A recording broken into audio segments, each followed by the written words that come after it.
What's up, guys? This is Logan. Back on it again with a vlog. Today I'm gonna be viewing the book Ender Game, written by Orson Scott Card. So let's just jump right into the first segment. And Ender's Game is about a boy named Ender's Wiggins.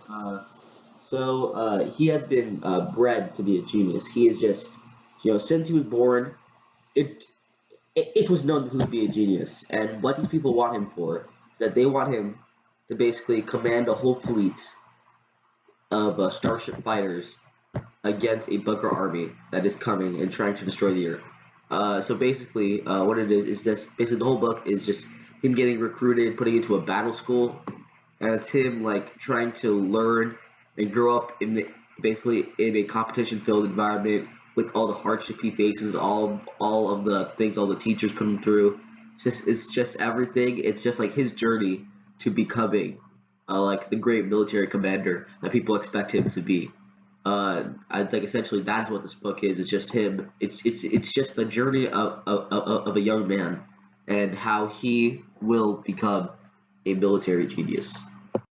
Author style in Ender Games is basically very unique to basically or to Orson Scott Card. Basically, the first thing that you will notice about the author style is basically at the beginning of every chapter, you'll have a little section of dialogue between two unknown characters. We don't actually know who they are until later in the book. And then basically, they're always talking about something that has to revolve around with Ender or like one of his siblings, stuff like that. That is one of the first things that you will notice about the author style in this book. Second, this book is written in third person. Um, um, it it it it it is different. It is written in the third person, but the thing is that the thing is that basically the narrator knows everything that Ender is thinking. So basically, it seems like Ender is narrating, but he's not really. It's someone else telling the story. Um, and uh, and then next, and then basically next, one thing that I like about the book is that first, it's basically it's just like the first few chapters are mainly about Ender. It's just no one else. It's basically about Ender. But then once you get halfway into the book, you start to see that that basically some of the chapters are focused on are basically focused on Ender's sister, Valentine, and they're basically detailing how Valentine plays within all this Ender stuff, and how Valentine is using her influence on Earth. It's just showing that, and then there's also the same type of dialogue in those sections with Valentine, and then it shows how Valentine is thinking.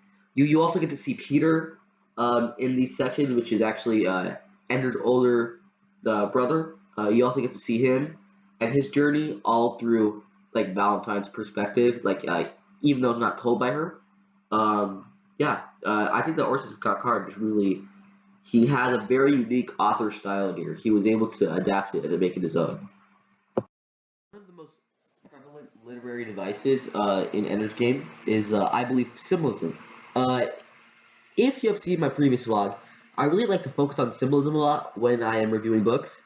I like to do this because basically, in my mind, symbolism is just the author trying to give us like a hidden message, like something that, something that can be interpreted. So that's why I like to focus on symbolism whenever I am reviewing books. So one of basically the biggest points of symbolism that I see in this book, uh, is basically games. So games are always games are always presented to us throughout the whole novel. Ender is always playing games at each stage of his life. Basically, it's like when he's still on Earth, he's playing games. When he's in battle school, he's playing games. Just throughout his life, he's always playing a game. Uh, I think, I think that this symbolizes his childlike innocence. It still shows the reader that he's still a child, even though all of the adults in his life want him to be a great military commander and go on to achieve great things. It just shows that Ender is still a child, and he's still childlike. He still has a childlike innocence, and that nothing's really changing about him other than the circumstances that he's put in and basically the trials he has to go through. So basically, for conclusion, like as like my final statement, I like to say this book is great. I love it. I think it's one of my favorite books of all time. Just after reading it, I mean, it's a very easy read. I mean, this book is not meant for a child. I mean, there is some cursing, stuff like that. This book isn't meant for a child, but I think that this book is just I love it. It's so good. Like, I mean, I will probably read this again. Like that's how good this book is.